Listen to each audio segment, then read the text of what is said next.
Crise au Mozambique. Accusation contre Kagame et l'armée rwandaise de piller le pays.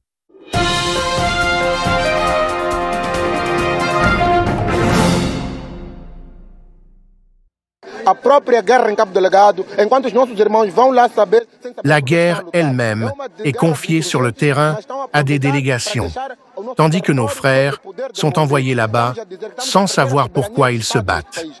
Il s'agit d'une guerre contre des insurgés, mais on en profite pour céder notre territoire à l'influence des Rwandais. Nous disons que nous perdons notre souveraineté dans ce pays. Nous, Mozambicains, ne contrôlons plus notre propre pays, car ce sont les Rwandais qui dirigent nos ressources et qui contrôlent également notre territoire. Nous observons aussi que des personnes sont enlevées à Maputo, notamment des entrepreneurs qui pourraient investir et créer des emplois. Pourtant, nos frères de la PRM, police de la République du Mozambique, ne disent rien à ce sujet, car il y a une grande complicité parmi de hauts responsables. Par ailleurs, nous voyons aussi du trafic de drogue. Récemment, à Macuse, une grande quantité de drogue a été saisie. Qui sont les coupables? Ce sont des personnalités de l'État, des figures politiques au sein de l'Assemblée de la République. Et où en est l'enquête? Elle semble avoir été enterrée. Nous vivons dans un pays où les dirigeants sont des gangsters politiques qui ont capturé notre État, marginalisé nos droits et corrompu nos libertés. Ce n'est pas une lutte contre les terroristes, ce n'est pas une guerre contre un ennemi désarmé.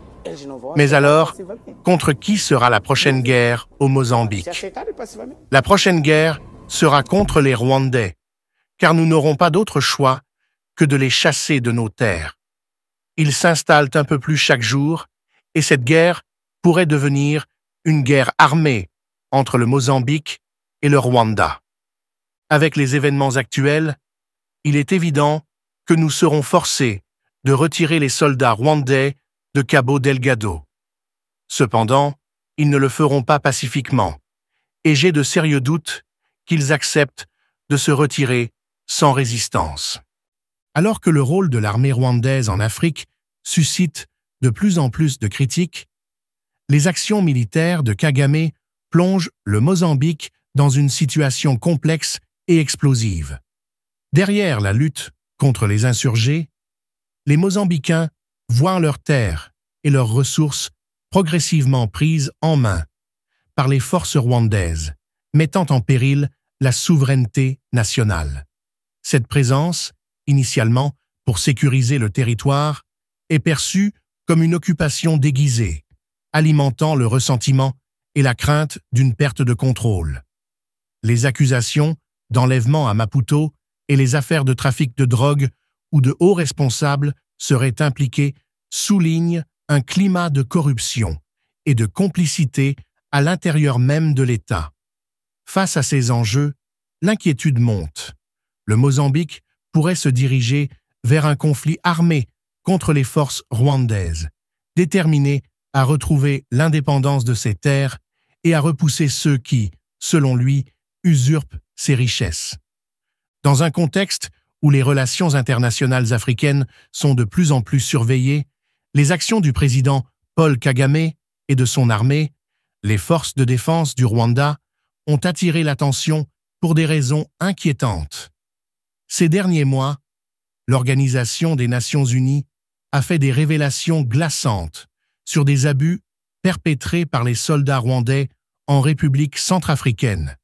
Des accusations graves de violences sexuelles planent sur l'armée rwandaise, des révélations qui ont non seulement choqué l'opinion publique, mais aussi mis en lumière les zones d'ombre des interventions militaires de Kagame. Dans un nouveau rebondissement, c'est maintenant au Mozambique que des voix s'élèvent pour dénoncer ce qu'ils considèrent comme un pillage organisé de leurs ressources naturelles et économiques. Les soldats de Kagame, présents pour soutenir le pays face aux rebelles islamistes, sont maintenant accusés de profiter de cette intervention pour mettre la main sur les richesses naturelles du Mozambique. L'armée rwandaise, sous couvert d'aide militaire, serait en réalité impliqué dans des pratiques douteuses visant à s'approprier une partie de la richesse minérale et des autres ressources de ce pays d'Afrique australe. Ce n'est pas la première fois que les actions de Kagame et de ses forces armées sont remises en question sur le continent. En République démocratique du Congo, les relations entre le Rwanda et le pays voisin se sont progressivement dégradées. En effet, la présence des soldats rwandais dans les régions frontalières et leur implication dans les conflits locaux suscitent l'indignation. Les forces armées de la République démocratique du Congo et les groupes d'autodéfense, comme les Wazalendo, n'ont désormais d'autre choix que de se préparer à des affrontements pour repousser l'influence rwandaise. La possibilité d'une confrontation directe sur le sol rwandais devient une perspective de plus en plus probable. Le contexte de l'intervention rwandaise dans ces différents pays est complexe et remonte à plusieurs années. Kagame, souvent décrit comme un dirigeant charismatique et habile, a su positionner son pays comme un acteur militaire important en Afrique. Cependant, les motivations et les méthodes de ces interventions sont aujourd'hui sévèrement critiquées. Certains voient en Kagame un homme de pouvoir cherchant à étendre son influence personnelle et celle de son pays, non pas par des alliances pacifiques, mais par la force et la manipulation. Ces alliances militaires lui ont permis de maintenir une certaine stabilité au Rwanda, mais à quel prix pour les autres nations africaines? Les révélations récentes de l'Organisation des Nations Unies en République centrafricaine ont déclenché un véritable scandale international. Des voix de la communauté internationale demandent des enquêtes approfondies pour établir la vérité sur les actes attribués aux soldats rwandais. Les récits de violences sexuelles commises par certains éléments des forces de défense du Rwanda en Centrafrique sont d'autant plus choquants que le Rwanda se présente souvent comme un modèle de stabilité et de progrès en Afrique. Ces accusations risquent d'entacher durablement la réputation de Kagame et de ses forces armées.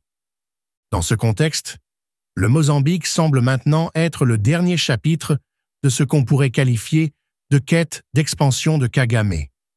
Ce pays d'Afrique australe, en proie aux attaques répétées de groupes armés islamistes dans le nord, a sollicité l'aide militaire rwandaise pour restaurer la paix et la sécurité dans la région.